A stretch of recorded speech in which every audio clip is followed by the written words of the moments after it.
Bienvenidos a Vidas Extraordinarias. Hoy, viajamos en el tiempo a un mundo de bronce y ambición, para seguir los pasos de un hombre cuya vida fue tan breve como deslumbrante, un hombre que redibujó el mapa del mundo conocido y se convirtió en una leyenda antes de cumplir los 33 años. Esta es la historia de Alejandro Magno.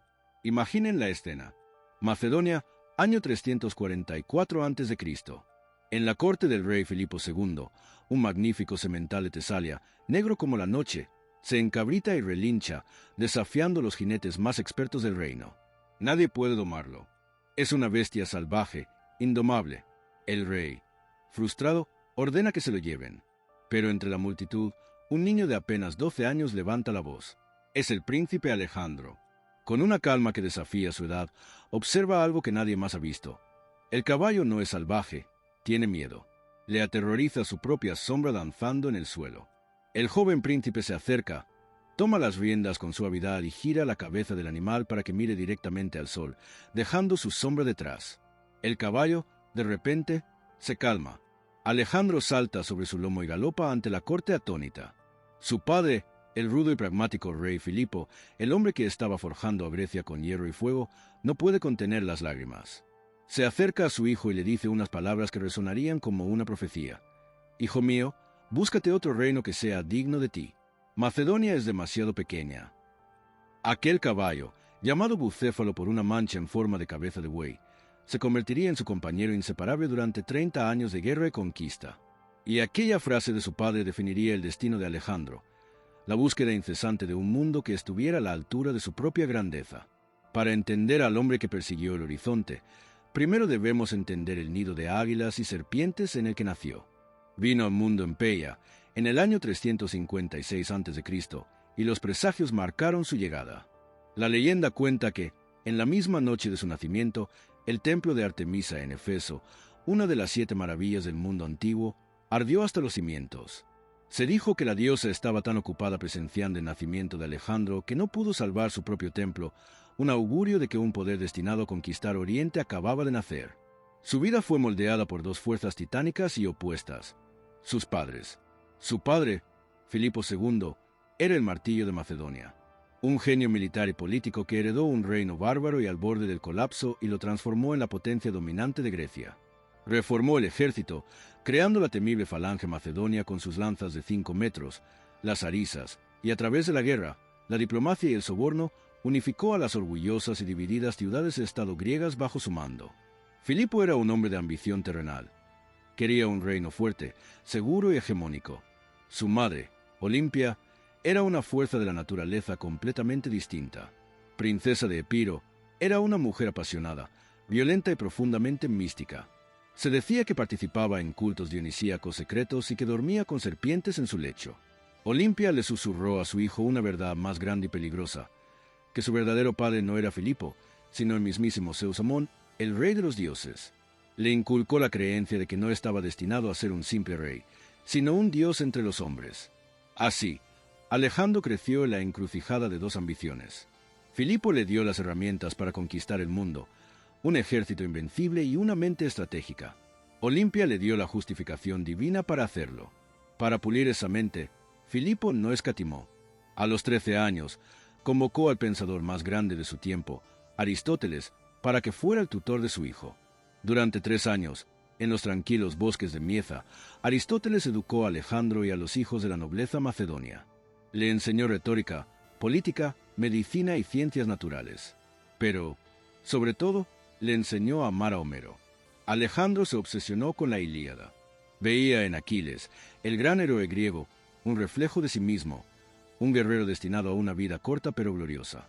Dormía con una copia del poema anotada por el propio Aristóteles bajo su almohada, junto a una daga. Aristóteles le enseñó que el verdadero poder no residía solo en la espada, sino en la mente y en la comprensión de los hombres. Sin embargo, la vida de Alejandro se convertiría en una paradoja filosófica. Aristóteles predicaba la moderación, el justo medio, pero la vida de Alejandro fue un monumento al exceso, a una ambición que no conocía límites. Aristóteles, como muchos griegos, veía el mundo dividido entre helenos y bárbaros, y aconsejaba tratar a estos últimos como esclavos por naturaleza. Alejandro, en cambio, acabaría soñando con un imperio universal, una fusión de culturas griega y persa, una idea radical que su maestro jamás habría concebido. Tomó las herramientas del pensamiento griego y las usó para construir un mundo que desafiaba las propias bases de esa filosofía. Se convirtió en el alumno que superó y, en última instancia, contradijo a su maestro. La tensa paz en la corte macedonia se rompió en el año 337 a.C. Filipo, a sus 45 años, repudió a Olimpia para casarse con una joven noble macedonia, Cleopatra Eurídice. Este matrimonio era una amenaza directa para Alejandro. Un hijo de sangre puramente macedonia podría ser visto como un heredero más legítimo que él, el hijo de una extranjera de Epiro. La tensión estalló en el banquete de bodas. El tío de la novia, el general Átalo, brindó en voz alta por un heredero legítimo para el trono, un insulto directo que llamaba bastardo a Alejandro. Furioso, el príncipe le arrojó una copa. Filipo, borracho, desenvainó su espada para atacar a su propio hijo, pero tropezó y cayó al suelo. Alejandro, con desprecio, se burló de él. Este es el hombre que se prepara para cruzar de Europa a Asia, y ni siquiera puede pasar de un lecho a otro sin caerse. Tras el incidente, Alejandro y su madre se exiliaron. Al año siguiente, en el 336 a.C., el destino intervino. Durante las bodas de su propia hija en la antigua capital de Egas, Filipo entró en el teatro sin su guardia personal, un gesto para mostrarse accesible. De entre la multitud, un joven noble llamado Pausanias se abalanzó y le clavó una daga en el costado, matándolo en el acto. El asesino fue abatido mientras intentaba huir. La pregunta que ha resonado durante más de 2 milenios es: ¿quién estaba detrás de Pausanias? Las sospechas recayeron inmediatamente sobre Olimpia y el propio Alejandro. Tenían el motivo más fuerte, la amenaza a su poder. Algunas fuentes antiguas afirman que Olimpia incluso honró el cadáver del asesino. Nunca se ha encontrado una prueba definitiva, pero sus acciones posteriores hablan por sí solas. En el caos que siguió al asesinato, Alejandro, con solo 20 años, actuó con una velocidad y una crueldad heladoras. Aseguró la lealtad del ejército, fue proclamado rey y procedió a eliminar sistemáticamente a todos sus posibles rivales. El general Átalo fue ejecutado por traición. La joven viuda de Filipo y su bebé recién nacido también fueron asesinados. Culpable o no del asesinato de su padre, Alejandro fue su principal beneficiario y se aseguró de que nadie pudiera disputarle ese legado. La muerte de Filipo fue la señal que Grecia esperaba. En ciudades como Atenas y Tebas, que resentían el dominio macedonio, la noticia fue recibida con júbilo. El gran orador ateniense, Demóstenes, subestimó al nuevo rey, llamándolo un mozalbete atolondrado. Mientras Alejandro estaba en una campaña en el norte, luchando contra tribus bárbaras, se extendió el rumor de que había muerto en batalla. Tebas, una de las ciudades más poderosas de Grecia, se rebeló abiertamente y masacró a la guarnición macedonia que ocupaba su ciudadela.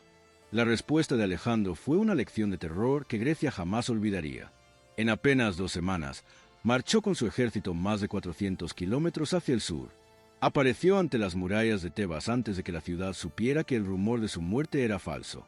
El pánico se apoderó de los tebanos. Tras un breve y sangriento asedio, la ciudad cayó. Lo que siguió fue una demostración calculada de poder absoluto. Alejandro sometió el destino de Tebas a votación entre sus aliados griegos.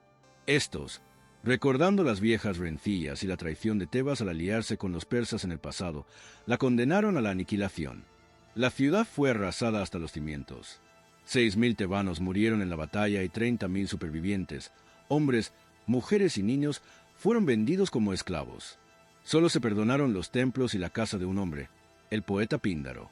Este no fue un acto de piedad al azar, sino un mensaje sofisticado.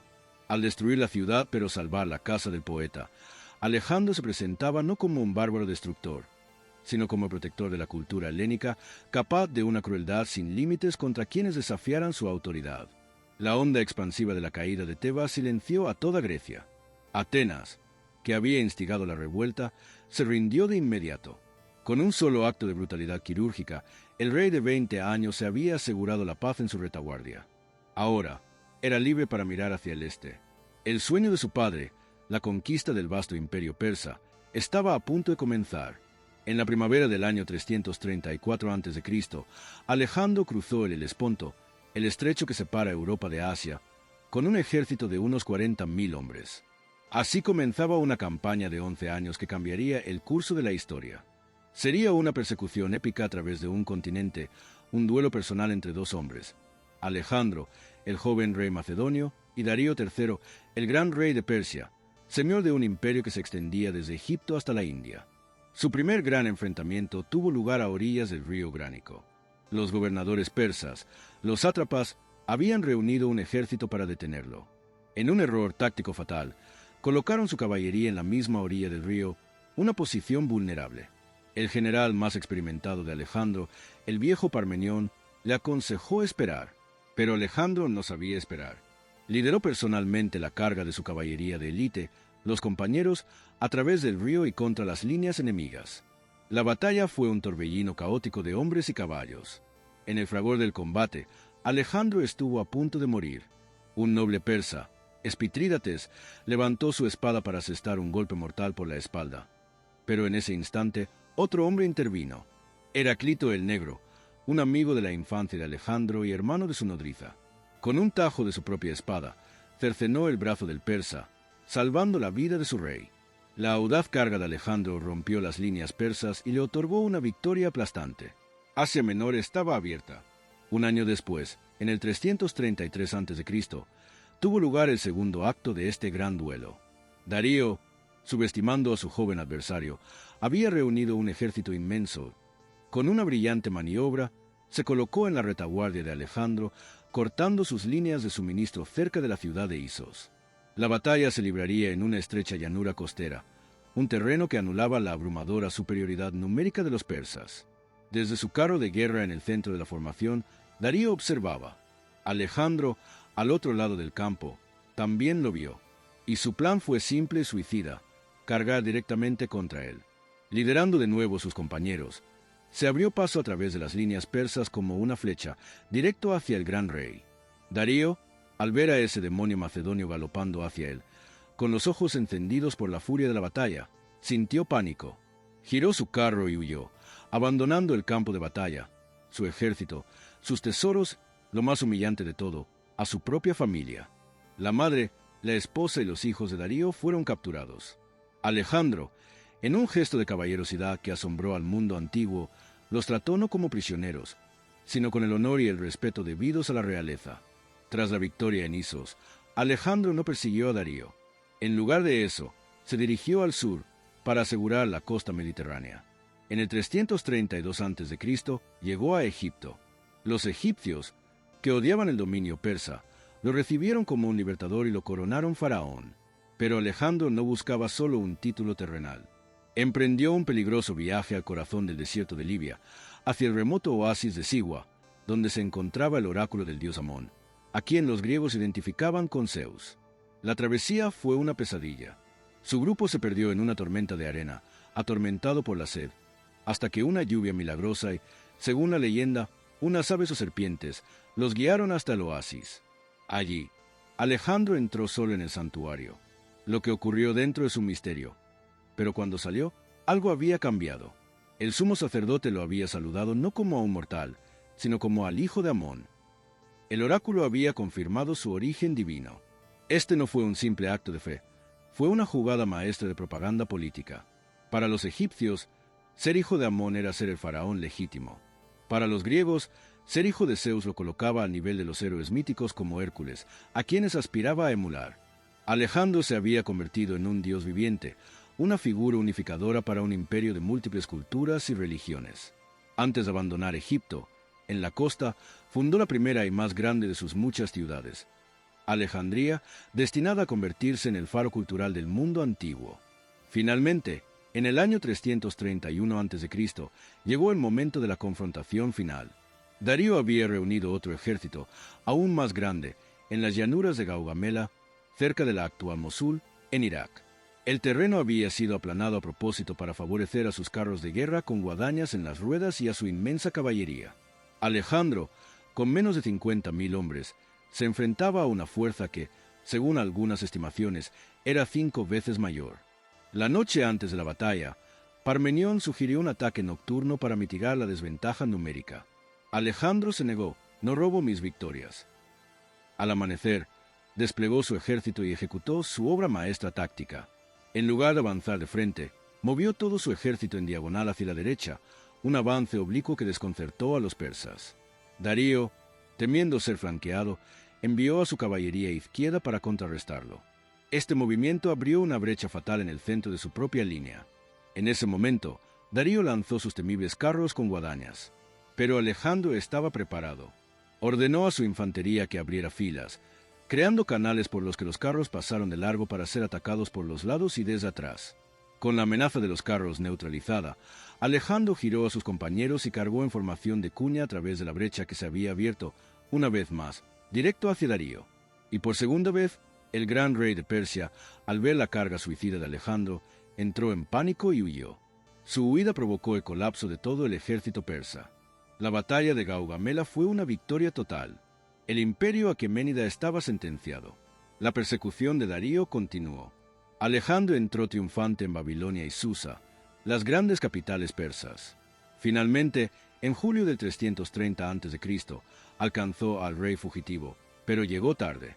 Darío había sido traicionado y asesinado por uno de sus propios sátrapas, un hombre llamado Besos. Al encontrar el cuerpo de su gran rival, se dice que Alejandro lo cubrió con su propio manto. Ordenó que se le diera un funeral real y se posicionó no como su conquistador, sino como su legítimo vengador y sucesor. Poco después, en un acto que aún hoy genera controversia, ordenó quemar Persépolis, la majestuosa capital ceremonial del imperio. Una versión de la historia dice que fue una decisión impulsiva durante un banquete, incitada por una cortesana ateniense para vengar la quema de Atenas por los persas un siglo y medio antes. Otra, que fue un acto político calculado para simbolizar el fin definitivo de la antigua dinastía. Honrando al hombre, reclamó su trono. Quemando su palacio, se aseguró de que nadie más pudiera hacerlo. El viejo mundo estaba en cenizas. Uno nuevo, el suyo, estaba naciendo. La conquista de Persia no fue el final, sino el comienzo de una nueva y más brutal fase de la guerra.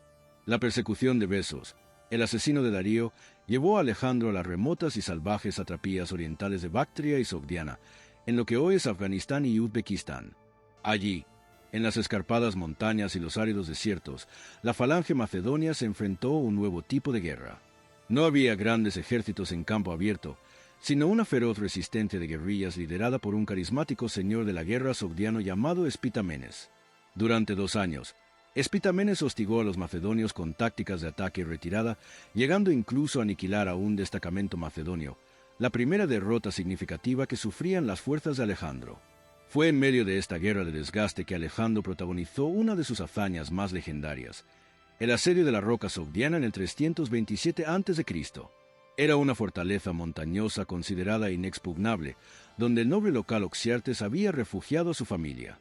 Cuando los defensores se burlaron de Alejandro, gritándole que necesitaría hombres con alas para tomar la roca, el rey ofreció una recompensa a los primeros hombres que escalaran la pared vertical del acantilado.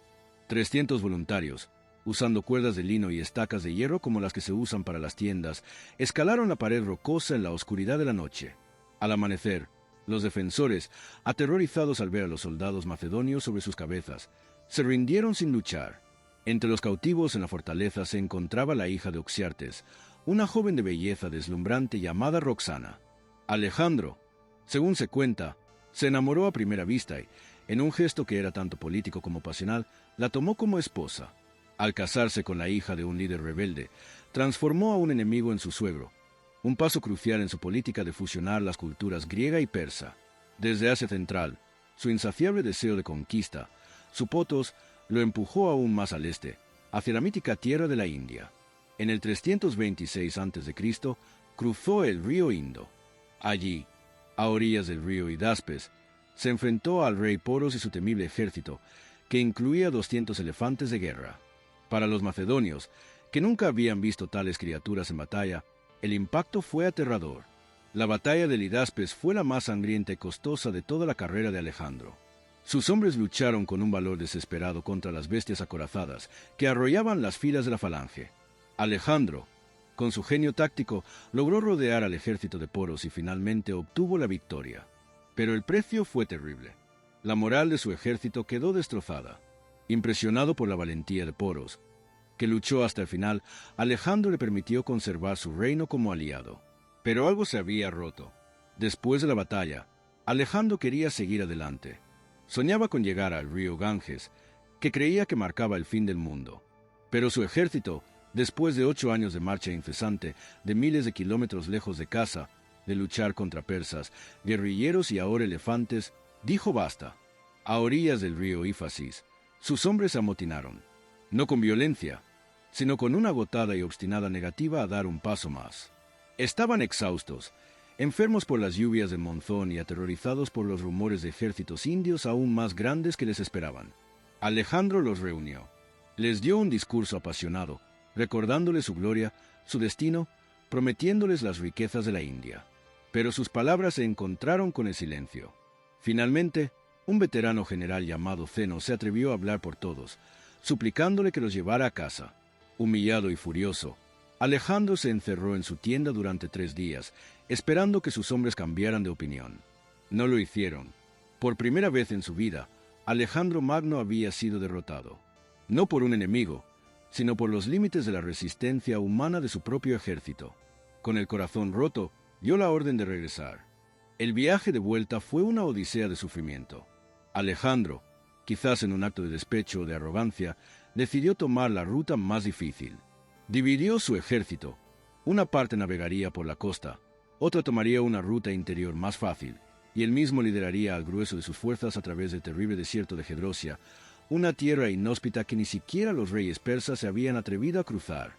La marcha fue un infierno.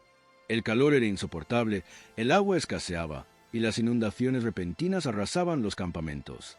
Miles de soldados, junto con las mujeres y niños que los seguían, murieron de sed, hambre y agotamiento. Sus cuerpos quedaron abandonados en las arenas. Fue en medio de esta catástrofe donde ocurrió uno de los gestos más reveladores de su liderazgo. Unos soldados encontraron un poco de agua y se la llevaron a su rey, desesperadamente sediento, en un casco. Alejandro, viendo a sus hombres mirándolo con los ojos hundidos por la sed, les dio las gracias y derramó el agua sobre la arena. Se negó a beber si sus hombres no podían hacerlo. El gesto, cuentan los cronistas, tuvo un efecto electrizante.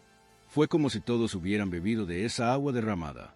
Aunque los había conducido un desastre, estaba dispuesto a sufrir con ellos. Cuando finalmente regresó al corazón de su imperio, Alejandro ya no era el mismo. La frustración del motín y el trauma del desierto lo habían agriado. Su comportamiento se volvió más autocrático, más paranoico. La tensión entre sus raíces macedonias y su nuevo papel como monarca oriental divino estalló en actos de violencia. En un banquete en Samarcanda, en el 328 a.C., una discusión avivada por el vino se tornó mortal. Clito el Negro, el hombre que le había salvado la vida en el Gránico, criticó abiertamente la adopción de costumbres persas por parte de Alejandro y lo acusó de olvidar a su padre, Filipo. Ciego de ira, Alejandro agarró una lanza y atravesó a su amigo, matándolo en el acto. Su arrepentimiento fue tan violento como su furia. Se encerró durante días, llorando y negándose a comer, consumido por la culpa. Poco después, intentó imponer en su corte la prosquinesis, la costumbre persa de postrarse ante el rey. Para los persas, era una señal de respeto. Para los griegos y macedonios, era un acto de adoración reservado solo a los dioses.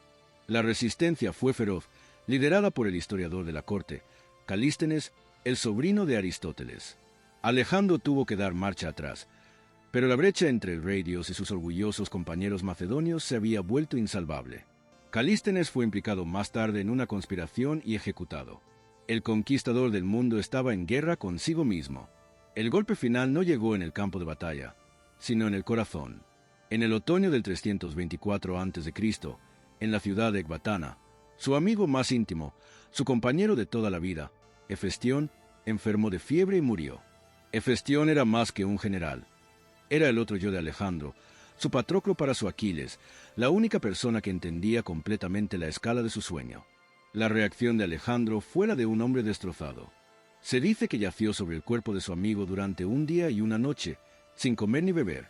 Ordenó un luto oficial en todo el imperio, hizo ejecutar al médico que lo atendió y planeó un monumento funerario de proporciones colosales en Babilonia. Con la muerte de Hefestión, Alejandro se quedó verdaderamente solo. El arquitecto de sus sueños se había ido, dejándolo solo en la cima del mundo que había creado. 8 meses después, en junio del 323 a.C., el propio Alejandro cayó. De vuelta en Babilonia, mientras planeaban nuevas conquistas en Arabia, Asistió a un banquete. Después de una noche de bebida, cayó enfermo con una fiebre alta. Durante 12 días, su cuerpo luchó. La fiebre no cedía, el dolor lo consumía, y una parálisis progresiva se apoderó de él hasta que perdió la capacidad de hablar. Sus soldados, desesperados, desfilaron en silencio ante su lecho para verlo por última vez. El 10 de junio, Alejandro Magno, rey de Macedonia, faraón de Egipto, gran rey de Persia y señor de Asia, murió. Aún no había cumplido los 33 años. La causa de su muerte sigue siendo uno de los mayores misterios de la historia. ¿Fue una enfermedad? Se ha sugerido malaria, fiebre tifoidea o incluso una rara enfermedad autoinmune que explicaría la parálisis y el hecho de que su cuerpo, según se cuenta, no mostró signos de descomposición durante días. ¿O fue veneno? Las intrigas en su corte eran constantes. Muchos, incluidos los hijos de su regente Antípatro, a quien había convocado Babilonia, tenían motivos para desear su muerte. En su lecho de muerte, sus generales le preguntaron a quién legaba su imperio. Se dice que susurró 2 palabras que sellaron el destino del mundo, al más fuerte. Fueran cuales fuesen sus últimas palabras, fueron una invitación a la guerra. Alejandro no tenía un heredero claro. Su imperio no se sostenía sobre instituciones, sino sobre su propia y singular voluntad de poder. Con el desaparecido, el centro de gravedad se desvaneció. Sus generales, los diádocos, se lanzaron unos contra otros en una lucha salvaje por los despojos que duraría décadas. En el caos, su madre Olimpia, su esposa Roxana y su hijo póstumo, Alejandro IV, fueron asesinados. El imperio que había construido con sangre y fuego se desintegró. Y sin embargo, su verdadero legado no fue el imperio, sino el mundo que dejó atrás. Al derribar las barreras entre Grecia y Persia, al fundar ciudades en los rincones más remotos de Asia, Alejandro desató una revolución cultural. La lengua, el arte y el pensamiento griegos se extendieron y se mezclaron con las antiguas tradiciones de Oriente, creando una nueva y vibrante civilización, el mundo helenístico. Este nuevo mundo, que se extendió durante 300 años, sentaría las bases para el ascenso de Roma y daría forma al curso de la civilización occidental. La vida de Alejandro es el testimonio definitivo del poder aterrador y la profunda paradoja de la ambición humana. Alcanzó un estatus divino y conquistó el mundo conocido, pero en el proceso, perdió su hogar, sus amigos más queridos y, finalmente, a sí mismo. Murió con un mapa inacabado, siempre mirando hacia el siguiente horizonte, dejando tras de sí un imperio en ruinas, pero un mundo rehecho a su imagen. La historia de Alejandro Magno es más que una crónica de batallas.